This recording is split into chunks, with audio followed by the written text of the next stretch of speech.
एक जंगल में सुनहरी नाम की चिड़िया रहती थी। उसके माता पिता बचपन में ही दुनिया छोड़कर चले गए थे। उसने अपनी ज़िंदगी में बहुत दुख देखे थे। उसकी शादी पास वाले जंगल में एक भानु नाम के चिड़े से हो जाती है। उसके मन में बहुत आशाएं थी कि अब उसके सारे दुख खत्म हो गए और उसका जीवन खुशियों से भर गया। लेकिन वो क्या जानती थी कि परीक्षा उसके भाग्य में है। देखिए जी, आज घर में खाने को कुछ नहीं है। जो भी था कल खत्म हो गया। दूसरे जंगल में बाढ़ आने से सारा काम धंधा बंद पड़ गया है। अब न जाने मुझे कितने दिन काम नहीं मिलेगा। ऐसा कैसे होगा जी? अब तो हमारे घर में एक छोटा बच्चा भी आने वाला है। तुम चिंता मत करो, भगवान सब अच्छा करेंगे। ऐसे ही कुछ दिन बीत जाते हैं और फिर सुनहरी के अंडे से एक प्यारा सा बच्चा निकलता है, जिसे देख सुनहरी और उसका पति बहुत खुश होते हैं। तभी अचानक उनके दरवाजे पर एक आवाज़ आती है। मैं देखता हूँ। जी बोलिए, क्या काम है? ये नोटिस आप खुद ही पढ़ लीजिए। उसके बाद वो नोटिस भानु चिड़ा अंदर लाता है और पढ़ता है। क्या है ये? आप इतने परेशान क्यों हो गए? क्या लिखा है इसमें? माँ के इलाज के लिए कुछ पैसे कर्ज लिए थे जो वापस नहीं कर पाया था बैंक वालों को। वही नोटिस आया है। कल हमारा घर नीलाम हो जाएगा। उसके बाद तो सुनहरी चिड़िया की जान निकल जाती है, लेकिन फिर भी वो अपने पति को हौसला देती है। आप चिंता मत करिए, हम फिर से एक नया और सुंदर सा घर बना लेंगे।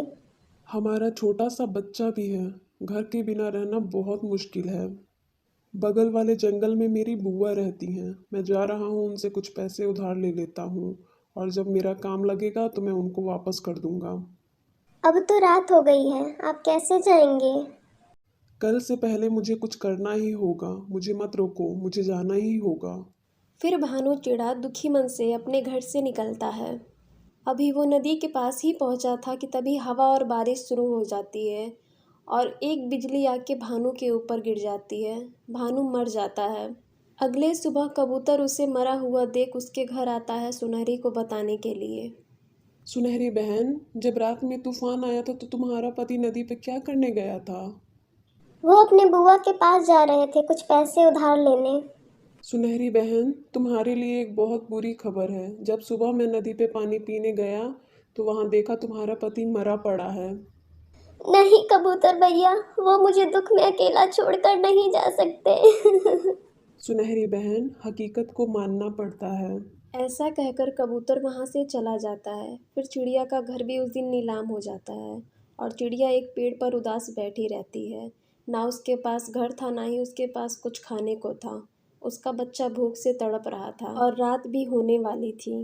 मैं तोते भैया के घर चली जाती हूँ। ऐसे तो पेड़ पर रात गुजारना बहुत मुश्किल है, शायद वो मुझे अपने घर पर रख ले। और फिर सुनहरी तोते के घर की तरफ चली जाती है।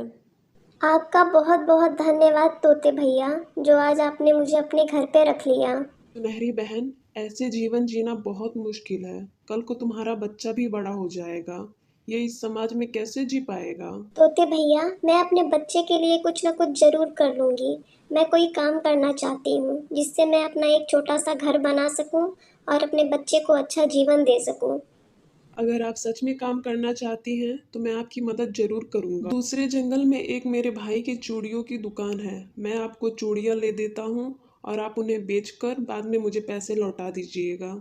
ये सुनकर सुनहरी चिड़िया खुश हो जाती है। तोते भैया, आपका बहुत बहुत धन्यवाद। मैं ये काम बहुत मेहनत से करूँगी। अगले दिन तोता सुनहरी को लेकर अपने भाई के पास चला जाता है।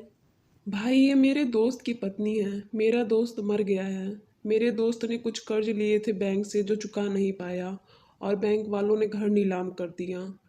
ये बहुत ही परेशान और दुखी हैं। मुझे ये सुनकर बहुत दुख हुआ। मैं कोई काम करना चाहती हूँ, इसलिए तोते भैया मुझे आपके पास लेकर आए हैं। आप ये कुछ चूड़ियाँ ले जाइए और इन्हें बेचिए। जो मुनाफा होगा आप रख लीजिएगा और दाम मुझे दे दीजिएगा। और फिर और चूड़ियाँ लेके जाइएगा। जितना बेचेंगी आप ही को मुनाफा होगा। आप देखना, मैं ये काम बहुत अच्छे से करूँगी। सुनहरी बहन, आप चूड़ियाँ लेकर वापस जाइए। मुझे कुछ काम है यहाँ, मैं कल वापस आ जाऊँगा। सुनहरी वहाँ से चूड़ियाँ लेकर वापस आ जाती है और पूरे जंगल में घूमती है। अरे चिड़िया बहन, जरा रुकना तो, मुझे भी दिखाना ये चूड़ियाँ कैसी हैं। मेरी चूड़ियाँ बहुत ही सुंदर और प्यारी हैं और दाम भी कम है। और ऐसे ही सुनहरी की चूड़ियाँ पूरे जंगल में मशहूर हो जाती हैं क्योंकि वो घर घर जाकर बेचती थी। चूड़ियाँ ले लो जी, चूड़ियाँ, रंग बिरंगी प्यारी चूड़ियाँ। तोते भैया, मैं आपका एहसान कभी नहीं भूल सकती हूँ। अगर आप मेरी मदद नहीं करते तो ना जाने मैं आज किस हाल में होती। सुनहरी बहन, ये सब आपकी मेहनत का फल है। अगर आप मेहनत नहीं करती तो मैं कुछ नहीं कर पाता। सुनहरी चूड़ियों के मुनाफे से एक घर बना लेती है। उसकी चूड़ियाँ बहुत ज़्यादा बिकने लगी थीं। तोते भैया, मैं सोच रही हूँ मैं एक गरीबों के लिए अनाथालय बनवाऊँ, जिसमें गरीब पक्षियों और बच्चों को रखूँ। सुनहरी बहन, ये तो बहुत ही नेक काम है। ऐसे तो कोई भी गरीब भूखा नहीं सोएगा। सुनहरी बहन, हम भी इस काम में आपकी मदद करेंगे। फिर वो सब मिलकर एक अनाथालय बनाते हैं। सुनहरी बहन, आप कितनी दयालु हैं जो हम गरीबों के बारे में सोचा। नहीं तो आज के ज़माने में कोई किसी के बारे में इतना नहीं सोचता है। सुनहरी बहन, हम गरीब ज़रूर हैं, लेकिन हमें कोई काम मिले करने को तो हम ज़रूर करेंगे। कालू भैया, आपने बहुत अच्छी बात कही। चूड़ियाँ बनाने की फैक्ट्री खोल देती हूँ, जहाँ पर सारे गरीब पक्षी काम करेंगे। और फिर इस जंगल में कोई भी गरीब नहीं रहेगा। इस कहानी से हमें ये सीख मिलती है कि ज़िंदगी में कितनी भी मुसीबत क्यों ना आए, हमें उनसे घबराना नहीं चाहिए, बल्कि उनका डट कर मुकाबला करना चाहिए। अगर हमारी स्टोरी पसंद आई हो तो हमारे चैनल को सब्सक्राइब करें और वीडियो को लाइक करें।